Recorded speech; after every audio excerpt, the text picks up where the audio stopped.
You ever feel like you're just losing the battle with your own bank account? Well, we're about to unpack a super simple blueprint to help you take back control. Seriously, no complex spreadsheets, no confusing financial jargon, just a few tiny habits that can finally put your money stress to rest.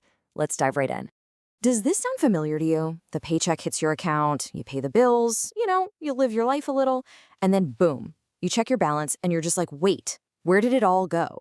It's that frustrating feeling of your money just sort of vanishing into thin air. And here's the core idea to really think about. The problem isn't always about how much you make, it's about how you interact with your money. Most of that stress comes from being in a constant state of reaction. Reacting to bills, reacting to a sale, reacting to an impulse, instead of being in a state of calm control. So yeah, let's call this what it is: the disappearing money problem. It's a frustration so many of us feel. And honestly, just understanding where it comes from is the very first step to solving it for good. I mean, think about it. We learn algebra in school, we learn about history, we learn about, I don't know, the atomic structure of matter. But how many of us ever had a class that actually taught us about personal finance? This isn't a personal failure on your part, it's a huge knowledge gap in our society. It's like we've been thrown into this really complex game without ever being taught the rules. And that brings us to the core of this whole blueprint, just understanding the two different financial worlds we can live in. One is all about reacting to your money, and the other, well, it's all about controlling it. Let's take a look at what that actually looks like. Okay, so this lays it all out, right? On one side, you have the world of reacting. That's the chaos, living paycheck to paycheck, getting slammed by surprise bills, and that constant nagging stress from impulse buys. It's just a cycle of anxiety. But then, look at the other side. In the world of control, there's a plan, there's awareness, there are intentional choices. And what does that lead to? Financial confidence. That's the shift we're all aiming for. So, how do we get from reacting to controlling? The good news is it doesn't require some massive financial overhaul overnight. Nope. The solution is actually built on 3 incredibly simple, tiny habits that you can literally start today. And here they are. It really all boils down to these 3 surprisingly simple ideas. First, we build awareness by tracking just one single number. Second, we create a pause with something called the 24-hour rule. And third, we prioritize our future by paying ourselves first. These are the building blocks, so let's break each one down.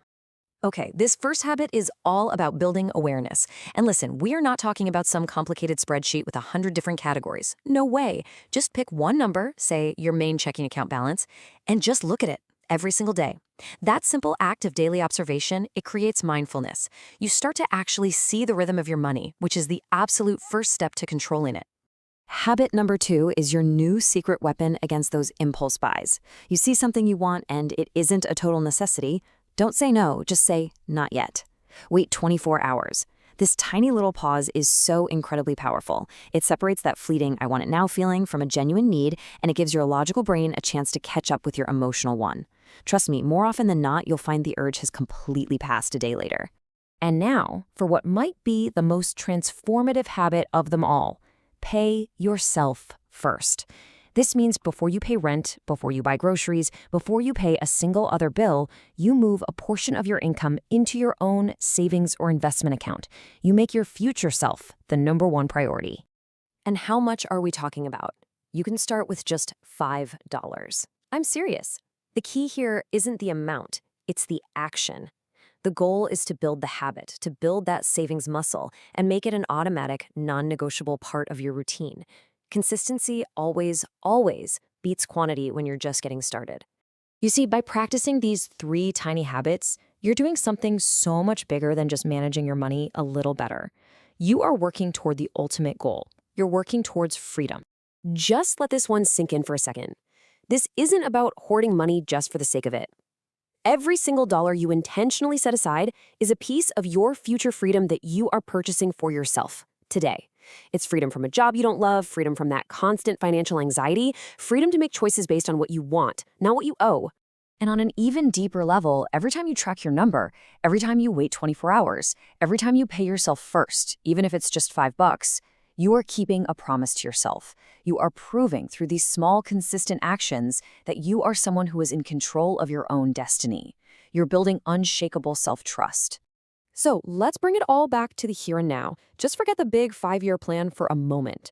The real question is this: what is the one single tiny thing you can do today to start buying a little piece of your own freedom for tomorrow?